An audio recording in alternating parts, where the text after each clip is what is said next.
Welcome to my cutie channel Jaishika world.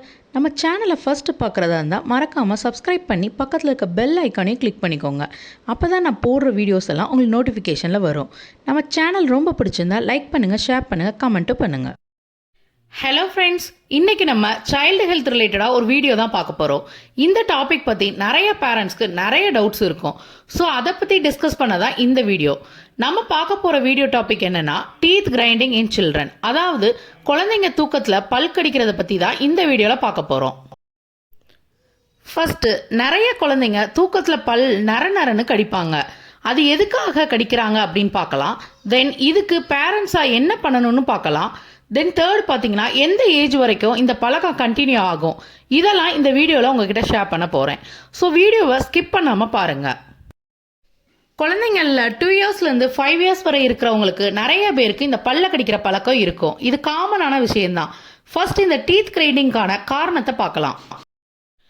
குழந்தைங்களுக்கான ஸ்ட்ரெஸ்னால தான் அதிகம் பல்ல கடிப்பாங்க. குழந்தைங்களுக்கு அப்படி என்ன ஸ்ட்ரெஸ் வரும்?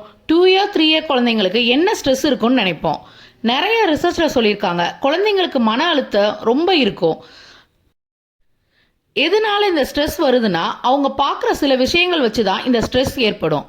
அவங்க யூஸ் பண்ணுற மொபைல் ஃபோன்ஸ், டிவினால ஸ்ட்ரெஸ் வரலாம். அதில் அவங்க நிறைய கார்ட்டூன்ஸ் வீடியோலாம் பார்ப்பாங்க. அவங்க வெளியே அதை எக்ஸ்பிரஸ் பண்ண முடியாமல் அவங்க மனசுக்குள்ளேயே பதிஞ்சிருதும். எக்ஸ்பெஷலி ஈவினிங் மேலே அவங்க பார்க்குற விஷயம் அவங்க மனசுக்குள்ளேயே இருக்கும். ஸோ நைட் இதனால் அவங்களுக்கு ஸ்ட்ரெஸ் ஆகிரும். ஸோ இதனால் நீங்கள் ஒன்று தெரிஞ்சுக்கோங்க, குழந்தைங்களுக்கு தூங்குறதுக்கு ஒரு அட்லீஸ்ட் ஒரு 1 hour பிஃபோர் அது ஸ்க்ரீனிங் டைமுக்கு அலோவ் பண்ணக்கூடாது. ஆஃப்டர் 8 o'clock அவங்களுக்கு ஸ்டோரி சொல்லுங்கள், அவங்க கூட ப்ளே பண்ணுங்கள், அவங்க கூட பேசுங்க. இது மாதிரி நைட் ரொட்டீனை சேஞ்ச் பண்ணுங்கள். தென் நெக்ஸ்ட் பார்த்தீங்கன்னா, எப்போல்லாம் நியூ டீத் வர ஆரம்பிக்குதோ அப்போல்லாம் இந்த டீத் கிரைண்டிங் பண்ணுவாங்க. தென் நெக்ஸ்ட்டு குடல் புழுன்னு சொல்லுவோம், அதாவது கீரிப்பூச்சின்னு இதை சொல்லுவாங்க. இது மாதிரி ப்ராப்ளம் இருந்தாலும் பல்ல கடிப்பாங்க. இது மாதிரி கீரிப்பூச்சி இருந்தால் அது பகல் டைம்லலாம் அமைதியாக தான் இருக்கும். நைட்டு தான் குடல்ல இருந்து வெளியே வந்து அதோட முட்டையை இட ஆரம்பிக்கும். அந்த டைமில் குழந்தைங்களுக்கு அரிப்பு மாதிரி ஏற்படும். அந்த வலினால கூட பல்ல கடிப்பு ஆரம்பிப்பாங்க. குழந்தைங்களுக்கு குடல் புழு இல்லைனா கீரிப்பூச்சி இது மாதிரி ப்ராப்ளம் இருந்தால் இதுக்கு கண்டிப்பாக ட்ரீட்மெண்ட் அவசியம். ஸோ டாக்டர்கிட்ட கன்சல்ட் பண்ணுங்கள். கால்சியம் சத்து, மெக்னீசியம் சத்து குறைபாடு இருக்கிற குழந்தைங்களும் பல்ல கடிக்க ஆரம்பிப்பாங்க. தென் பார்த்தீங்கன்னா, ஒரு சில குழந்தைங்கள் ஓப்பன் மவுத், அதாவது வாயை திறந்துக்கிட்டே தூங்குவாங்க. எந்த குழந்தைங்க வாயை திறந்துக்கிட்டே தூங்குறாங்களோ அவங்களுக்கும் இந்த பல்ல கடிக்கிற பழக்கம் இருக்க தான் செய்யும். இப்போ நான் சொன்ன காரணங்கள்லாம் குழந்தைங்க பல்ல கடிக்கிறதுக்கான காரணங்களாக இருக்கும். இப்போ இது மாதிரி கடிச்சாங்கன்னா அஸ் அ பேரண்ட்ஸாக நீங்கள் என்ன பண்ணணும்னு பார்க்கலாம். ஃபஸ்ட்டு, நான் ஆல்ரெடி சொன்ன மாதிரி ஸ்க்ரீனிங் டைமை அவாய்ட் பண்ணிவிட்டு வேறு மாதிரி ரிலாக்ஸேஷனுக்கு கொண்டு வாங்க.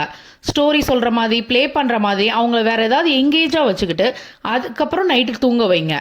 ஏன்னா நைட் டைமில் ரிலாக்ஸேஷன் இஸ் மஸ்ட். செகண்டு, குடல் புழு, கீரிப்பூச்சி ஏதாவது இருக்குன்னு தெரிஞ்சிச்சு அப்படின்னா இமிடியேட்டாக டாக்டர்கிட்ட கன்சல்ட் பண்ணுங்கள். அதுக்கான ட்ரீட்மெண்ட் அவசியம். குடல் புழு பற்றி ஆல்ரெடி கிளியராக ஒரு வீடியோவில் டீட்டெயில்டாக போட்டிருக்கேன். அந்த லிங்கை ஷேர் பண்ணுறேன், அதை பார்க்கலன்னா பார்த்துக்கோங்க. தேர்டு, ஓப்பன் மவுத், அதாவது உங்கள் குழந்தை வாயை திறந்துக்கிட்டே தூங்குறாங்க அப்படின்னா அவங்களுக்கு மூக்கடைப்பு இருக்குன்னு அர்த்தம். ஸோ அப்படி மூக்கடைப்பு இருக்கான்னு செக் பண்ணுங்கள். அப்படி இருந்தால் நோஸ் ட்ராப்ஸ் ஊற்றி கிளியர் பண்ணுங்கள். இதெல்லாம் செஞ்சும் பல்ல கடிக்கிறாங்க அப்படின்னா கொஞ்சம் ஆயில் எடுத்து வார்மாக ஹீட் பண்ணிவிட்டு குழந்தைங்க தாட பகுதியில் மசாஜ் பண்ணி விடுங்க. மசில்ஸ் எல்லாம் ரிலாக்ஸ் ஆகும். அப்படி பண்ணிங்கன்னா இது மாதிரி பெயின்லாம் கொஞ்சம் கம்மியாகும்.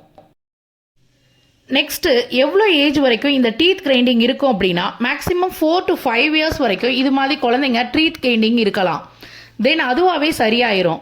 டீத் ப்ராப்ளம், நோஸில், தொண்டையில் அது மாதிரி ப்ராப்ளம் இருந்துச்சு அப்படின்னா இந்த ஏஜுக்கு மேலேயும் கண்டினியூ ஆகலாம். அப்படி கண்டினியூ ஆச்சு அப்படின்னா பீடியாட்ரிக் டென்டிஸ்ட்டை காண்டாக்ட் பண்ணுங்கள். இதை பற்றி அவங்கக்கிட்ட டிஸ்கஸ் பண்ணிங்கன்னா எந்த மாதிரி ட்ரீட்மெண்ட் உங்கள் குழந்தைக்கு தேவைப்படும்னு சொல்லுவாங்க. So as a final note, ரொம்ப கண்டினியூஸாக இருந்தால் மட்டும் டாக்டர்கிட்ட கன்சல்ட் பண்ணுங்கள்.